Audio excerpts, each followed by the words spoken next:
Tambah labe jadian.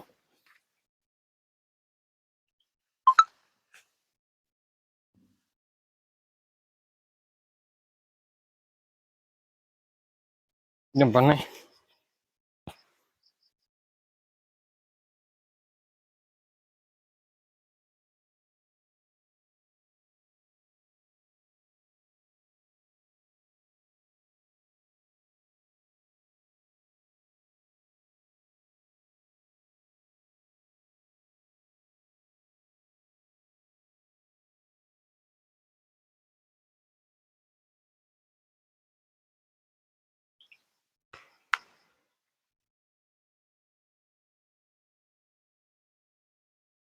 Woi, woi, last track sih, pakai deh. Caci ya.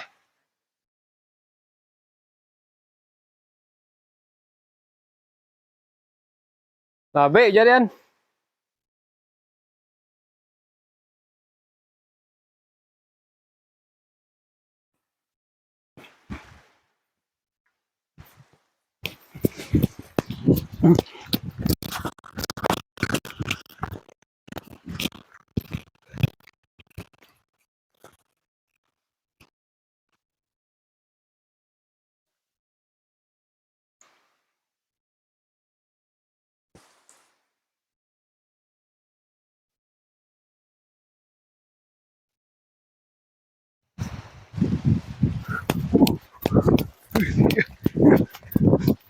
Hujannya mulai labe. Nah, siku baru lama aku.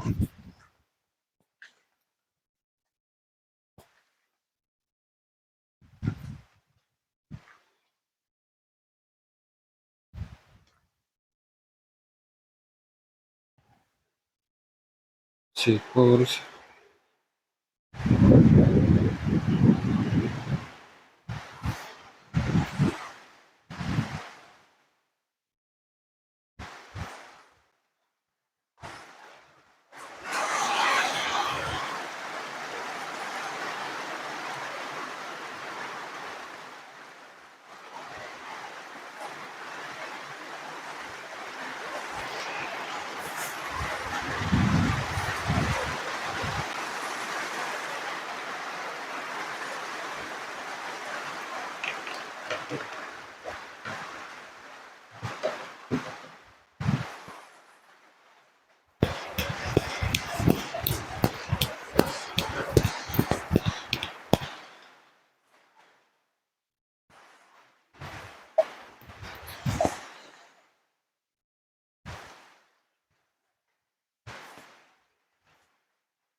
Miau, miau, miau,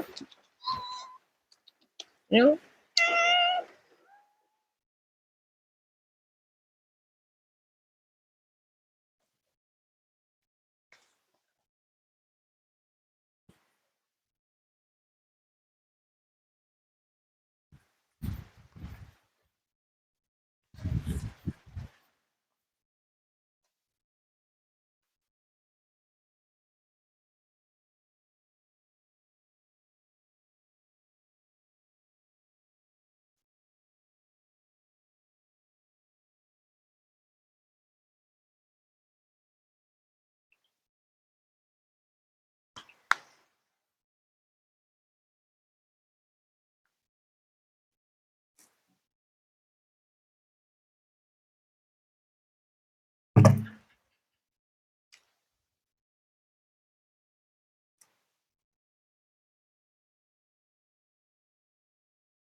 Ada orang punya listingan rumah. Ini rumah sebenarnya tadi dia mau tinggalin, tapi dia nggak jadi tinggalin. Karena lu agen properti terbaik, dia mau listingin rumahnya 50 miliar di lu. Cuman di lu. Dia nggak mau kasih ke orang lain.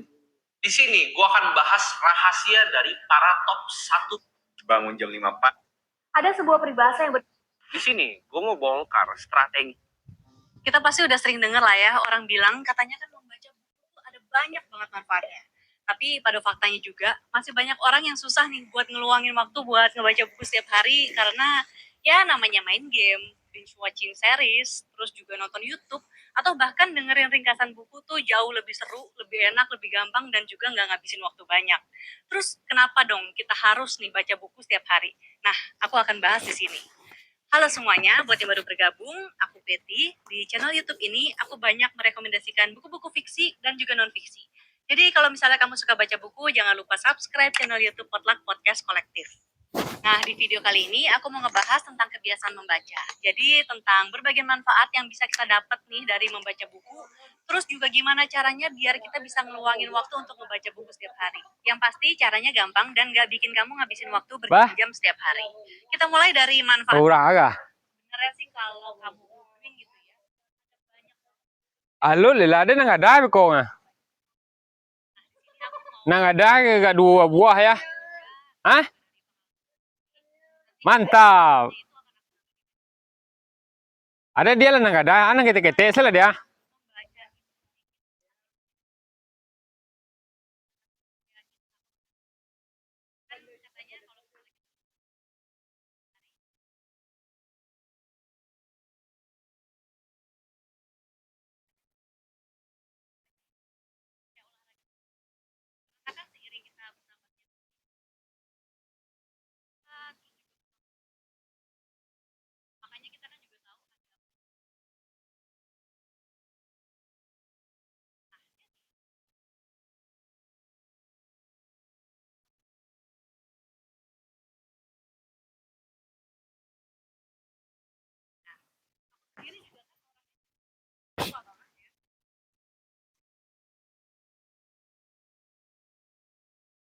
Dengan membaca ini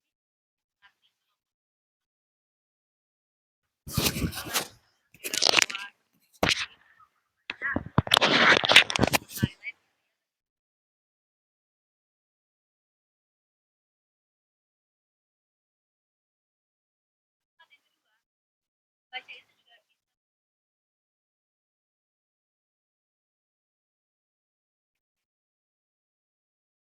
bagian otak yang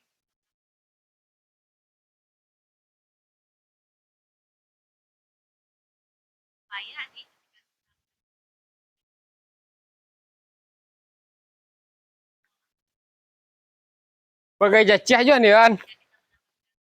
Dapat yang kedua kah? Pakai jacah aja nih, dapat yang kedua kah?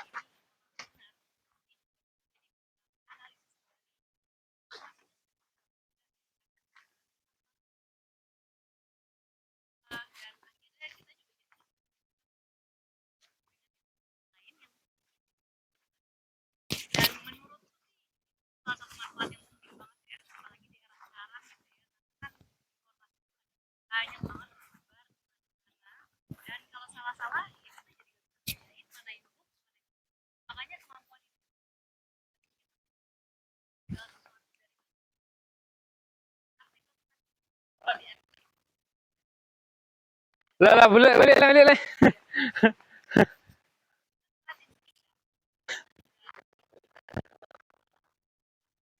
Balik sudah lah.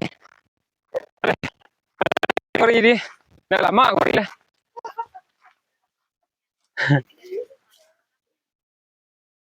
Mau empat sih. Ada empat.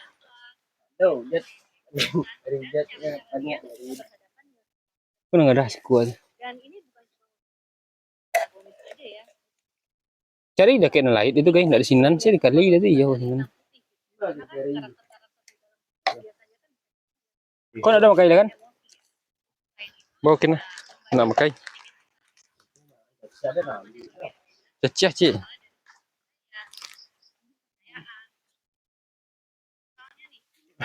Kau di teh kali ya. Banyak pengalin.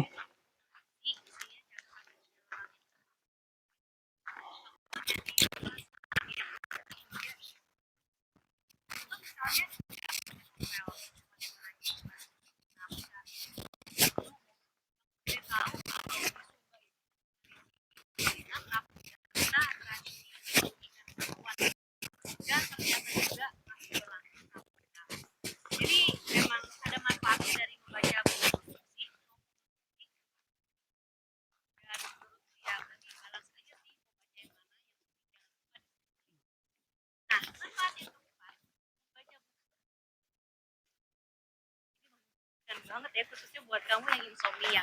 Karena kan kalau misalnya nih biasanya ya orang yang lagi susah tidur itu kecenderungannya, aku juga sih kadang tuh suka pilih untuk membuka handphone, terus udah gitu mungkin ya nonton YouTube atau kadang baca e-book atau ya mungkin merhatiin media sosial aja gitu dengan berharap lama-lama akan ngantuk. Tapi ujung-ujungnya tuh malah jadi nggak ngantuk. Nah ini tuh karena ternyata nih, jadi layar di handphone kita itu ya, ataupun ya di komputer yang lain, itu tuh ternyata menstimulasi otak kita untuk justru dia bangun.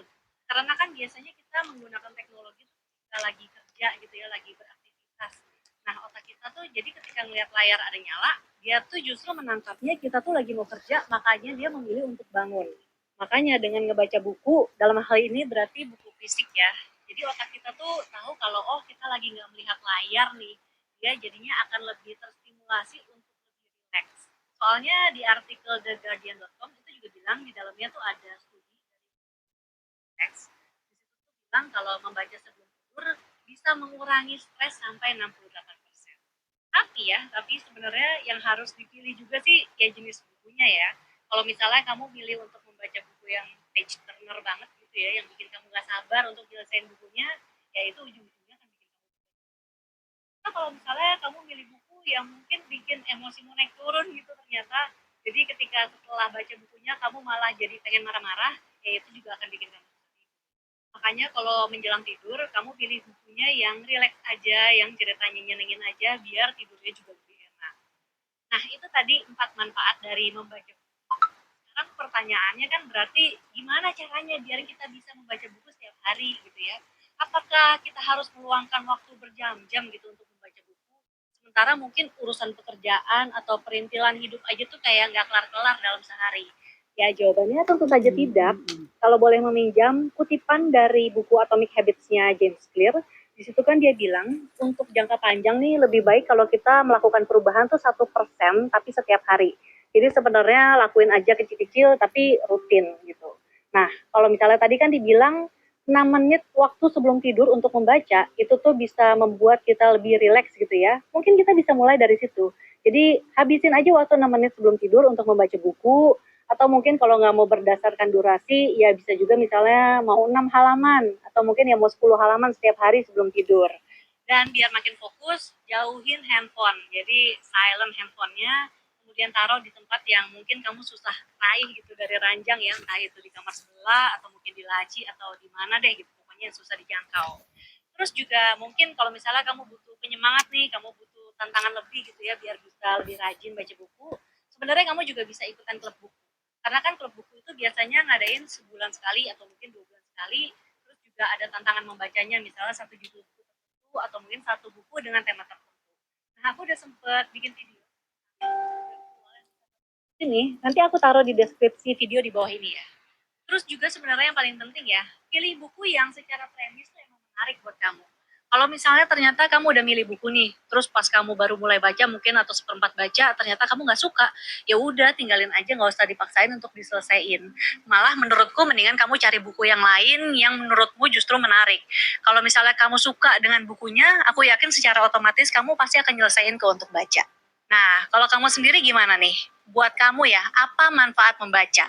Terus juga mungkin kamu ada tips-tips nih buat teman-teman lainnya yang pengen mulai rutin ngebaca gitu ya. Nanti tulis baca gitu ya. Nanti tulisin di kolom komen tipsnya, siapa tahu bisa membantu pembaca yang lain. Oke.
Baca gitu ya. Nanti tulisin di kolom komen tipsnya, siapa tahu bisa membantu pembaca. Izin bertanya Pak Ustadz, saya sering berada di kondisi pagi hari bermaksiat kepada Allah, lalu Bismillah, wassalatu wassalamu ala Rasulillah. Saya membaca buku Mektem untuk yang kedua kalinya pada beberapa hari ini.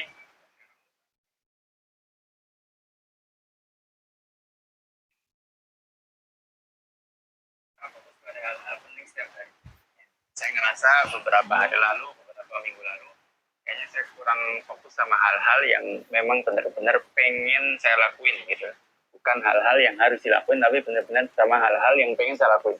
Saya pengen nyelesain buku, saya pengen nyelesain e-book saya yang kelima, saya pengen punya waktu untuk bikin YouTube, saya pengen punya waktu untuk bikin YouTube Short, saya pengen sharing tentang hal-hal lain di Instagram ataupun di TikTok. Itu hal-hal yang saya pengenin gitu ke depannya gitu, untuk memperbanyak channel-channel yang mana insya Allah kedepannya bisa menjadi umur kedua saya gitu. Allahumma amin. Ada beberapa poin di buku Make Time ini yang saya coba baca ulang gitu ya, karena memang hal-hal itu nggak bisa ya kita baca buku sekali doang gitu tuh, menurut saya nggak bisa. Namanya ilmu itu harus terulang-ulang. Bagaimana ada satu perkataan ulama, seingat saya ya, innama yu'athiru ma'adawam. Sesungguhnya sesuatu hal yang berbekas itu adalah yang sering terulang-ulang. Kalau kita sering mengulang-ulang tentang pentingnya waktu, pentingnya manajemen waktu, terus cara supaya kita lebih fokus setiap harinya, ya itu yang akan berbekas gitu. Tapi kalau cuma sekali webinar doang, sekali baca buku doang, sekali lihat konten ini doang gitu misalnya gitu ya, nggak pernah terulang-ulang lagi ya, menurut saya ya nggak akan lama juga sih berbekasnya gitu. Ketika kita sholat pun gitu ya, kita akan mengulang-ulang terus gitu kan, mengulang-ulang Al-Fatihah misalnya. Itu pun diulang-ulang kadang lupa gitu. Tiap hari terulang aja kadang ada momen di mana kita lupa. Misalnya di Al-Fatihah kan ada ayat ya na'budu wa iyyaka nasta'in. Hanya kepada Allah kita beribadah dan hanya kepada Allah kita meminta pertolongan. Tapi nyatanya kan kadang kita lupa gitu. Ya ada dikit-dikit gitu, ada problem, ada kecemasan, ada masalah gitu ya. Kita langsung teman-teman dulu gitu. Sebelum kita coba, ya Allah mudahkanlah masalah ini ya Allah. Kita lupa gitu. Padahal ayat itu aja terulang berkali-kali ya. Minimal 17 kali. Gitu. Nah, apalagi ilmu-ilmu yang lainnya yang terulangnya juga ya nggak tahu berapa kali gitu kan, dalam seminggu atau sebulan juga entah berapa kalinya gitu. Makanya benar-benar innama yu'athiru ma'adawam. Sesungguhnya hal-hal yang akan berbekas itu ketika kita mengulang lagi.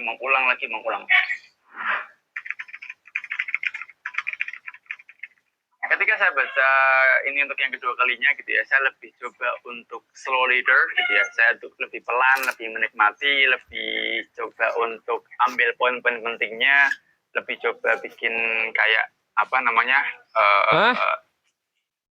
saya coret-coret kayak gini lah gitu ya. Aluy. Stabilo ya, saya kasih stabilo biar quotes-quotesnya atau kata-kata yang menurut saya bagus itu teringat. Terus habis itu ini trik and trik saya. Ini saya sharing juga sih di kelas saya, akhirnya jadi pembaca. Nanti tunggu aja kalau udah saya buka lagi gitu ya.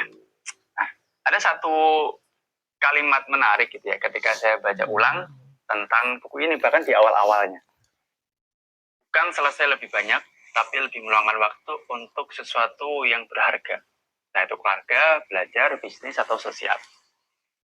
Karena kita berada di dua kondisi. Kalau kata Jack Snap dan John Ziratsky, dua kondisi. Yang pertama adalah kondisi iring-iringan kereta sibuk. Jadi seakan-akan kalau Google Calendar kita itu nggak penuh, atau kita nggak punya to-do list yang banyak, seakan-akan kita tuh orang yang gagal. Gak tau lah ini kenapa kok bisa kayak gitu ya. Yang kedua adalah jelas ya, kolam tak berujung bernama media sosial. Hal yang kita anggap sebagai hadiah ketika kita capek ngelakuin tugas gitu ya. Padahal sebenarnya hadiah itu juga bukan hadiah yang tepat juga gitu kan. Kita ngerasa, oh saya udah capek nih, saya mau sosmedan dulu. Sosmednya malah lebih lama daripada kerjaan kita gitu. Malah lebih lama ketimbang waktu sama keluarga. Atau mungkin kamu yang udah punya anak, sosmednya kadang lebih lama dari waktu sama anak. Dan lain sebagainya lah gitu. Dua poin tadi jadi pengingat gitu buat kita untuk lebih benar-benar sadar gitu. Sebenarnya apa sih yang pengen kita lakuin gitu. Kalau kita punya waktu tuh apa sih sebenarnya yang pengen kita selesaikan gitu. Nah, buku ini jadi reminder buat saya lagi gitu ya, karena saya pengen ngerasa lebih fokus lagi, pengen ngerasa lebih punya waktu luang untuk hal-hal yang benar-benar pengen saya lakuin, mengubah kalimat suatu hari nanti menjadi mulai hari ini. Ya sama lah ketika saya lanjutin YouTube ini gitu ya. Satu hal yang Lah pula alay. saya pengen lanjutin YouTube. Lah pula alay. Tapi ya itu tadi ya, kadang kita lupa gitu. kita lupa untuk iya minta dulu sama Allah gitu. Ya Allah, mudahkanlah hamba untuk melanjutkan konten-konten di YouTube ini. Alhamdulillah Allah kasih waktu luang. Alhamdulillah juga Allah kasih kesehatan untuk melanjutkan YouTube ini. Beberapa poin yang saya ingat sebelum saya nanti melanjutkan baca ini lagi adalah tentang use your body to energize. Yang menggunakan body kita untuk tetap energik setiap hari. Ketika kita mau lebih produktif, gitu ya, mau lebih menghasilkan sesuatu, itu kan kita butuh energi. Dan itu jujur ya, jarang sih saya nemuin itu gitu, di buku-buku lain gitu yang mungkin pernah saya baca, atau mungkin karena masih terlalu sedikit buku yang saya baca gitu ya. Tapi saya jujur jarang menemui pembahasan energi untuk menjaga stamina kita supaya bisa produktif gitu. Yang dibahas itu kan trik and tipsnya, kayak mengatur notionnya, pakai teknik Pomodoro, kemudian bagaimana cara mengatasi penundaan, segala macamnya gitu. Nah, di buku ini saya dapat tentang satu insight bahwasanya ya kita harus juga jaga energi kita gitu untuk menyelesaikan tugas-tugas atau hal-hal yang ingin kita selesaiin. Ada 2 insight yang sampai sekarang masih saya lakuin. Itu yang pertama adalah menggunakan kafein di jam-jam yang tertentu gitu ya. Jadi sebelum itu tuh kadang saya ngopi tuh malam gitu, habis maghrib, sore gitu. Ternyata itu kurang bagus gitu. Yang bagus adalah ngopi-ngopi di jam-jam misalnya jam 9, setengah 10. Saya ambil di buku ini ya, setengah 10-an gitu ya, atau jam 1 maksimal ya sebelum asar lah gitu. Ketika kita minum kopi ya, atau mengkonsumsi kafein lah intinya kayak gitu ya. Nah, kafein itu akan standby di otak kita. Jadi kita akan terjaga gitu ya. Nah, itu hilangnya tuh sekitar 5 jam setelahnya. 5 jam setelahnya itu baru hilang setengah. Jadi kalau kita ngopi jam 10, itu berarti 11, 12, 1, 2, 3. Nah, ini baru 50%. 50%. Artinya apa? Artinya di 5 jam ini, kita masih bisa lebih terjaga. Nah, itu bisa kita gunain untuk lebih produktif gitu.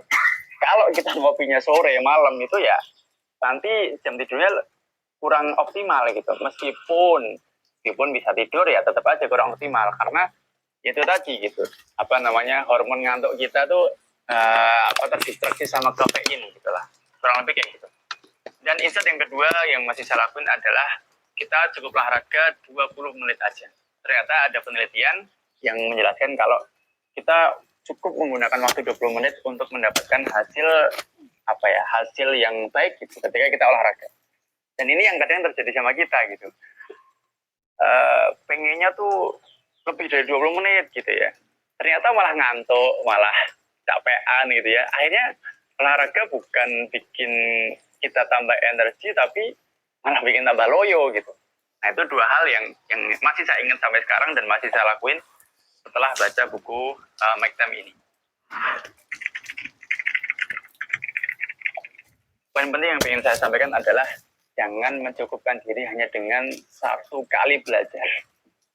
Nah, itu apapun ya, apapun itulah, baca buku, terus ikut webinar, ikut pelatihan, jangan cukupkan hanya dengan sekali gitu. Karena ya tadi, kita harus mengulang-ulang. Wazakir fa'inna zikra tanfa'ul mu'minin kalau di ayat. Reminder itu sangat bermanfaat untuk orang beriman. Meskipun kita sering dengar, tapi itu bermanfaat gitu. Kita harus mengulang-ulang ilmu gitu. Kita harus benar-benar sering mengulang ilmu karena ya jangan beranggapan kalau oke, saya udah tahu ini sih. Itu paling beda sehari, 2 hari, 3 hari udah lupa gitu. Ya kan? Kita udah beda gitu. Ya nggak tahu lah ya, mungkin karena banyaknya dosa kita juga gitu, jadi ilmu itu susah buat masuk karena diantara supaya ilmu lebih bertahan di hati itu kan hatinya bersih, hati kan wadah ilmu itu kan cahaya itu nggak bisa lama-lama di tempat yang kotor, mungkin karena hati kita yang udah terlalu kotor gitu, makanya ilmu itu gampang hilang. Yang jelas jangan cukupkan diri hanya dengan mempelajari ilmu sekali habis itu udah. Harus kita ulang-ulang supaya itu semakin berbekas dan semakin berbekas. What's next? Apa yang perlu kamu lakuin setelah nonton video ini? Yang pertama, luangin waktu untuk sadar sadar sama apa yang perlu kita perbaiki, entah itu waktu, entah itu hubungan interpersonal, hubungan kita sama orang lain, entah itu cara kerja kita atau apapun itulah. Kasih waktu untuk kita berpikir supaya kita bisa sadar. Dan yang kedua, perbaiki. Jelas ya, setelah kita sadar kita harus perbaiki. Karena sebelum kita menyadari, kita akan ngerasa bahwa ya udah semua akan baik-baik saja gitu. Semua aman-aman aja kok mas gitu ya. Padahal banyak yang keliru, banyak yang salah, banyak yang perlu kita perbaiki. Dan yang ketiga, tentu aja kita meminta pertolongan kepada Allah Subhanahu wa Ta'ala, supaya Allah menyadarkan kita atas apa yang perlu kita perbaiki, dan supaya Allah memudahkan kita untuk memperbaikinya. Gitu. Dua hal itu nggak bisa kita dapati hanya dengan mengandalkan diri sendiri. Gitu. Kita harus mengandalkan Allah di setiap perkara yang pengen kita lakuin. Jangan lupa baca Quran, jangan lupa baca buku. Barakallahu fikum. Bismillah, assalamualaikum warahmatullahi. 1 jam kalau dipakai buat baca buku itu udah sekitar 30 atau 40 halaman plus mencatat intisari dari apa yang kita baca. 1 jam kalau dipakai buat muter-muter lapangan kecil gitu ya, itu di taman lah kayak gitu. Biasanya mungkin udah sampai 20 putaran. Karena kalau saya muter tuh jalan kaki, itu 1 putaran sekitar 4-5 menit. Jadi kalau 1 jam mungkin udah sekitar 10-20 putaran. 1 jam kalau dipakai buat belajar resep masakan, itu mungkin udah bisa mempelajari 5 atau 6 resep masakan. 1 jam kalau dipakai buat beresin kamar, wah itu kamarnya udah bersih banget pasti. Ya, udah sapu, ngepel, habis itu pakaiannya kita keluarin, terus kita masukin lagi, kita rapiin lagi, kita lap-lap tuh meja-mejanya yang udah berdebu, kita tata lagi buku-bukunya atau alat-alatnya. 1 jam cukup dengan kamar yang nggak terlalu besar gitu ya, nggak yang sampai 10 meter kan kamarnya. Kecuali kalau kamarnya sampai 10 meter ya mungkin 1 jam nggak cukup. Tapi kalau kamar-kamar 3x4, 4x4, itu insya Allah 1 jam udah bersih. 1 jam kalau dipakai buat cuci baju misalnya, itu sangat cukup ya. Biasanya yang lama itu kan rendemnya ya, rendem awal sama rendem wangi-wangi ya. Kalau teman-teman yang suka rendem wangi-wangi, kalau saya pasti cara rendem wangi-wangi juga gitu. Tapi secara umumnya 1 jam itu udah cukup banget ya dengan mesin cuci ya. Mesin cucinya dipakai buat giling, terus habis itu dipakai buat ngeringin, itu insya Allah udah cukup lah 1 jam. Plus udah jemur bajunya, 1 jam udah cukup. 1 jam kalau kita pakai untuk menulis laporan bulanan, itu juga cukup. Misalnya buat nulis laporan penjualan apalah di Shopee atau di Tokped atau di marketplace lainnya gitu ya. Misalnya kamu ada jualan gitu, insya Allah 1 jam itu cukup untuk menyelesaikan laporan bulanan itu. 1 jam buat brainstorming tentang kehidupan kita. Misalnya minggu depan kita mau ngapain aja, bulan depan kita mau ngapain aja, itu menurutku udah cukup banget. Kita bisa ambil kertas A4 kosong, ambil pulpen, coret-coret, pengennya apa aja. 1 jam itu udah menghasilkan banyak ide. 1 jam buat mikirin mau bikin YouTube apa kayak sekarang. Habis itu setting kamera sendiri, terus mulai syuting, itu 1 jam cukup. 1 jam kalau Zong. buat baca Quran, Zong. itu kurang lebih hampir 1 juz. Ya, 1 juz itu enggak Sabar 1 dong. jam kalau lancar. Kalau Kue nggak puehnya lancar, lepek dong. 1 jam. Beko sekali tarik nggak ada air tarik ya. Hafalan Al-Quran itu mungkin udah sekitar setengah halaman atau beberapa ayat. 1 jam kalau dipakai buat belajar bisnis, itu mungkin kita udah tahu beberapa teori yang bisa kita implementasikan di bisnis kita yang membuat bisnis kita semakin grow. 1 jam kalau dipakai buat rapat penting, itu udah menghasilkan ide-ide cemerlang yang bisa membuahkan hasil yang berbeda. 1 jam saya suruh jelasin hal-hal yang bisa kita lakuin, itu mungkin bisa aja gitu. Karena saking banyaknya hal yang bisa kita lakuin dalam waktu 1 jam. 1 jam ternyata nggak sedikit. 1 jam itu banyak banget yang bisa kita lakuin. Sayangnya kita kehilangan 1 jam kita. Kita kehilangan 1 jam kita buat scrolling media sosial. Misalnya di WhatsApp, kita balas-balasin WA, yang padahal itu nggak harus sekarang juga kita balas. Kita mungkin menghabiskan 1 jam kita untuk lihat story WA, story Instagram, story apalagi Facebook, YouTube Short, TikTok gitu. 1 jam kita mungkin kita habiskan untuk bermain game. 1 jam kita mungkin kita habiskan juga untuk ketiduran karena kebanyakan makan, akhirnya ketiduran, terus 1 jam kita hilang. 1 jam kita bahkan kadang sering hilang ketika kita ngobrol sama teman. Ya padahal obrolan ngobrolnya itu sebenarnya butuh waktu 5 menit aja atau mungkin 10 menit aja. Tapi karena saking serunya, saking lupanya sama waktu, saking nggak memperhatikan waktu, akhirnya 1 jam kita hilang. Atau 1 jam kita mungkin habis ketika gunakan untuk makan. Kita terlalu sibuk mondar-mandir gitu ya, cari makanan yang enak misalnya. Atau kita terlalu banyak makan, atau kita makan sambil nonton TV atau sambil nonton video atau apapun itu yang membuat kita kehilangan 1 jam kita. Atau kita kehilangan 1 jam karena bangunnya kesiangan, malamnya begadang, paginya bangun kesiangan, akhirnya 1 jam kita hilang. Intinya kita kehilangan 1 jam itu sebenarnya kerugian yang sangat besar.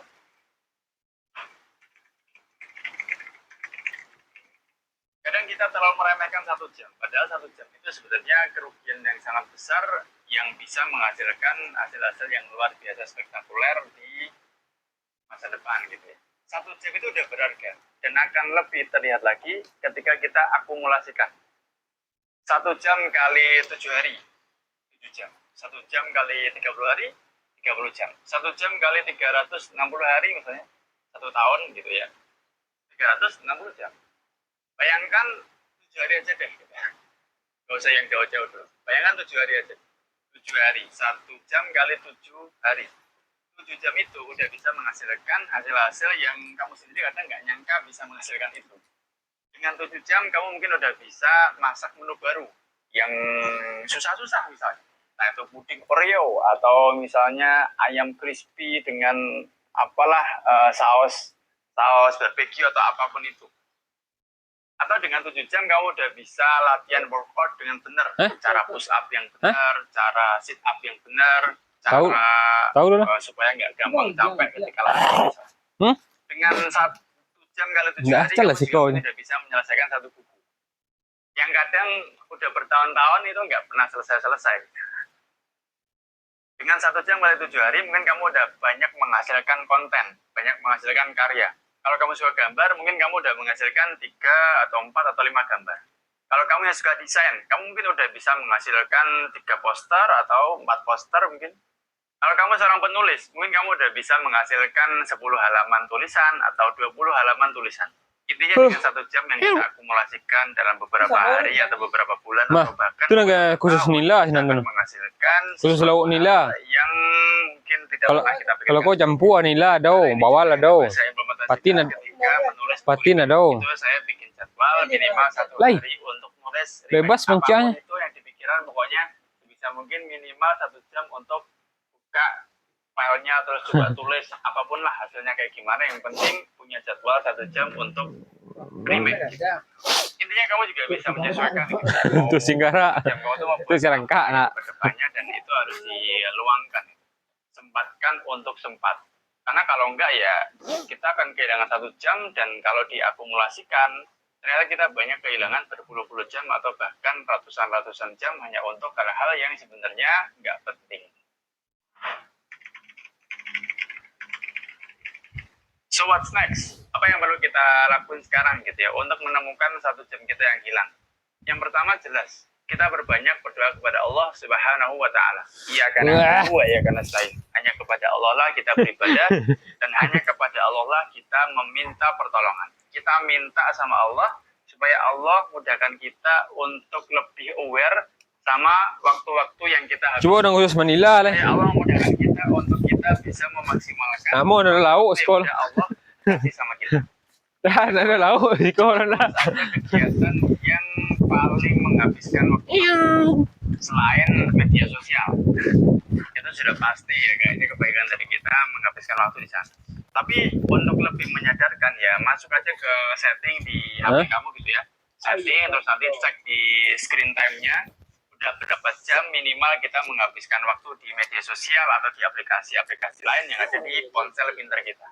Pokoknya tulis saja hal-hal yang sering banget menyita waktu kita, yang sebenarnya hal itu bisa diminimalisir. Ya mesti harus dihilangkan ya, kalau memang itu penting silahkan, tapi kita bisa meminimalisir. Contohnya, kalau kamu memang kerjanya di media sosial itu kan jelas ya.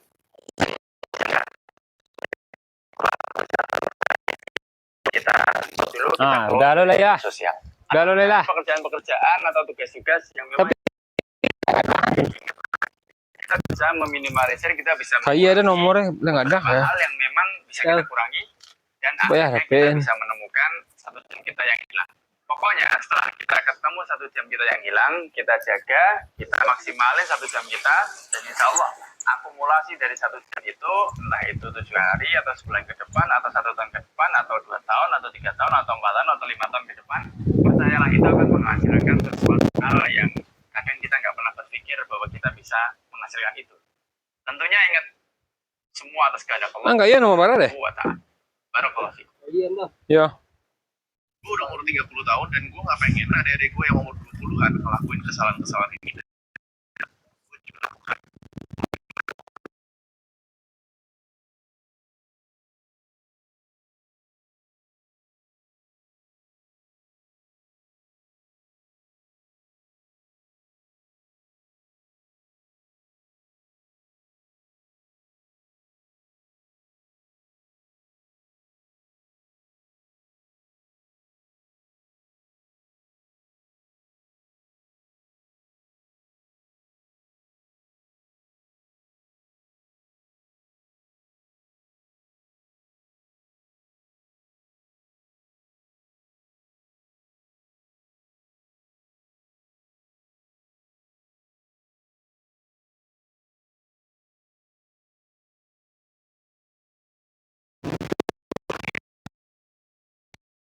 Cilin kayak deh. Lu akan jadi bau ikan. Itu benar-benar terjadi. Cilin kayak deh. Sosiologi, ada yang namanya social facilitation dan ada yang Nah, namanya dah sini lah pindah lah lain. Labi lah udah sini. bisa menolak. Silman Rifat ini itu meneliti perbandingan antara seorang pesepeda berlari atau berpacu bersama orang lain, pesepeda juga, sama berpacu sama waktu. Jadi kalau misalnya kita main sepeda itu kan ada yang berpacu sama waktu ya, kita mau hit record baru dari waktu terakhir kita yang tercepat.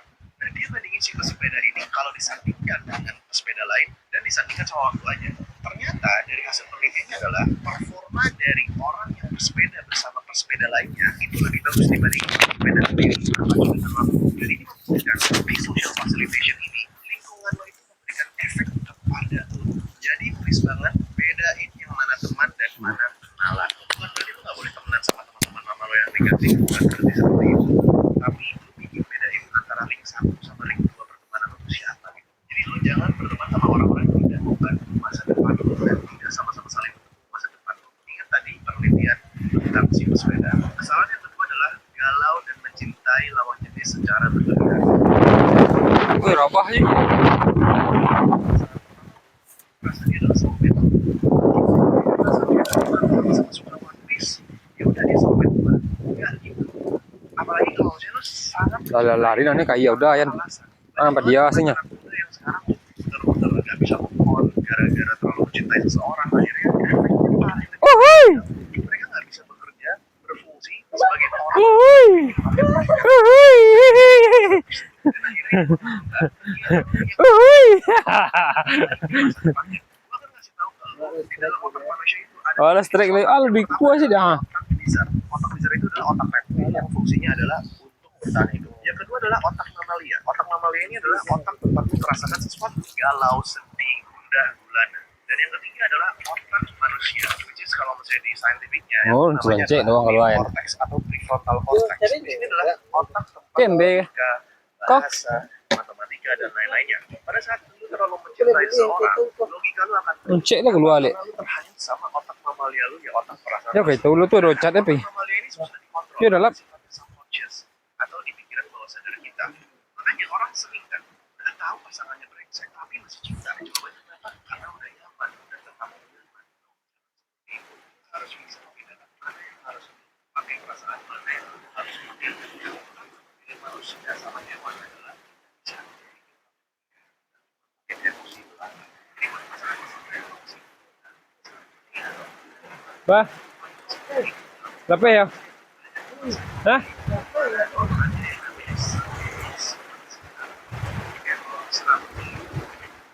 Halo, saya dah ini udah kah?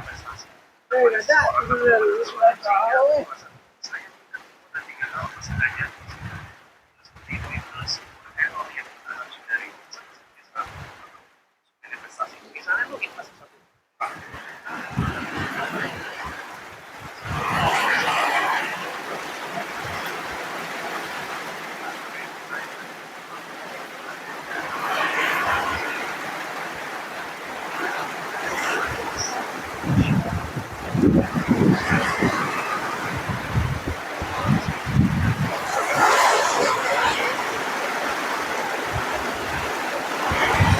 Wow.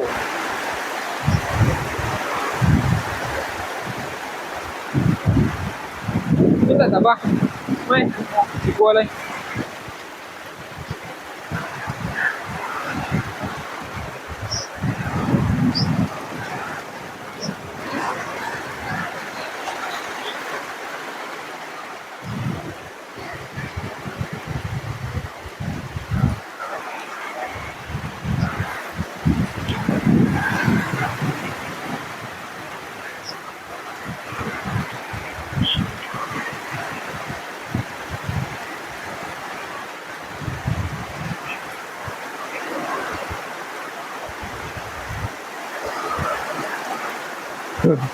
Hujan badai makanya. Ui, bahaya lu hujan em. Bahaya lu lah be. Wow. Woohoo, woohoo. Woohoo. Woohoo. Woohoo.